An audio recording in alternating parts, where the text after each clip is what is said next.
आइन जे कंहिं बि फ़िक्रे में कंहिं बि जाइ ते लिखियलु न आहे त जेकॾहिं कंहिं इदारे जी सीट ख़ाली थिए त उन इदारे जी सीट भरण जो अख़्तियार को मरकज़ी बॉडीअ खे आहे या मरकज़ी बॉडीअ खे नोटिफिकेशन करण जो अख़्तियार आहे, हरगिज़ न आहे। उन इदारे जी सीट भरण जो अख़्तियार उन इदारे खे आहे ऐं उन इदारे जो जनरल सेक्रेटरी नोटिफिकेशन कढी मथियनि इदारनि खे इतलाउ कंदो। ऐं हुननि दोस्तनि पंहिंजी ज़िद ते क़ाइमु रहिया त असांजो को बि नुमाइंदो मौजूदु न आहे जेको बि उन्हनि दोस्तनि जो गैर आइनी ऐं गैर जमूरी दलील आहे। दोस्तो, ताज़ो 21/4/2024 ते PTLF सिंध जी वर्किंग कमेटी जो इजलास तलब कयो वियो। बाज़ाब्ता इजलास जो इतलाउ वर्किंग कमेटी जे मेंबरनि खे घटि में घटि एजेंटाउनि समेत 7 ॾींहं अॻु में पोस्ट करिणो आहे ऐं उनखे पहुचाइणो आहे। पर अफ़सोस जो हुननि दोस्तनि पोस्ट त परे पर व्हाट्सअप ते इतलाउ ॾियण बि गवारा न कयो। जॾहिं इजलास में पहुतासीं त हिकिड़ो पनो कढी दोस्त विराईंदा रहिया जंहिं पने में लिखियलु हो त सुभाणे वर्किंग कमेटीअ जो इजलास फिलाणे टाइम ते थींदो ऐं जनरल सेक्रेटरीअ जी उन कागज़ ते का बि सही कान हुई। मां दोस्तनि खे गुज़ारिश कई त छा अॼु जो इजलास तव्हां मुलतवी कयो आहे? त हुननि चयो त न, अॼु इजलास आहे। मां हुनखे चयो त तव्हांजे तरफ़ां हिन वक़्तु मिलियल इतलाउ लेटर में लिखियलु आहे त जॾहिं त सुभाणे इजलास आहे। चवण जो मक़सदु त हुननि दोस्तनि क़ानूनी ऐं आइनी तरीक़े सां वर्किंग कमेटी जे मेंबरनि खे को बि इतलाउ न ॾिनो, पर असां तंज़ीम जे वसीतर मुफ़ादनि ख़ातिर ऐं सिंध जे उस्तादनि जे मुफ़ादनि खे साम्हूं रखंदे इजलास में भरपूर नमूने सां शिरकत कई।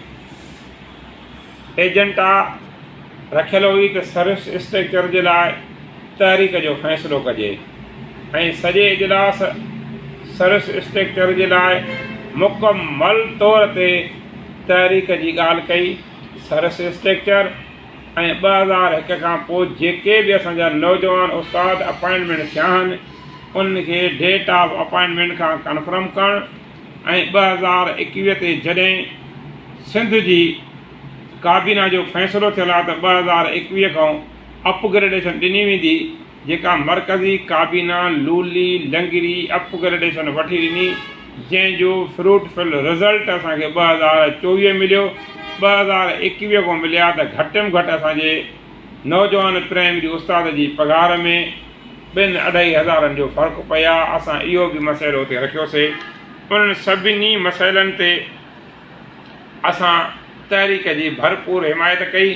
दोस्तनि चयो त असां सुबुह तहरीक जे लाइ सरकार खे चार्टर ऑफ डिमांड ॾींदासीं ऐं डेडलाइन ॾींदासीं, पर हिकु ॾींहं खां पोइ फेसबुक ते ख़बर हली पिक्चर आयूं त असांजो PTLF सिंध जो सदर मोहतरम असांजो भाउ गुलाम रसूल महर साहब सेक्रेटरी साहब सां मुलाक़ात कई कमेटी रूम में, जिते अर्ज़दार वञी वेहंदा आहिनि ऐं उन्हनि अर्ज़दारनि सां गॾु वेही फ़ोटो कढायो।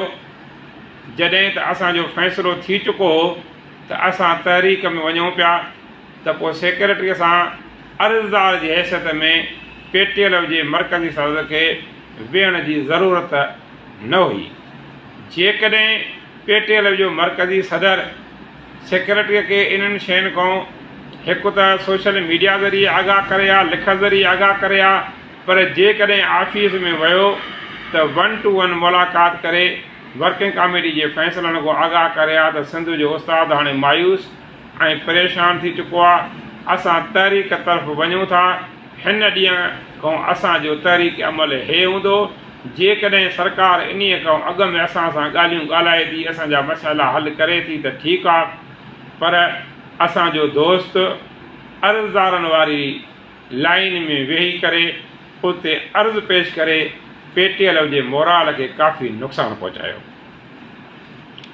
ॿी एजेंडा हुई त भिट शाह जी जनरल बॉडीअ में जेके तरमीमा कयूं वयूं आहिनि उन्हनि जो वर्किंग कमेटीअ मां पास करायूं वञनि।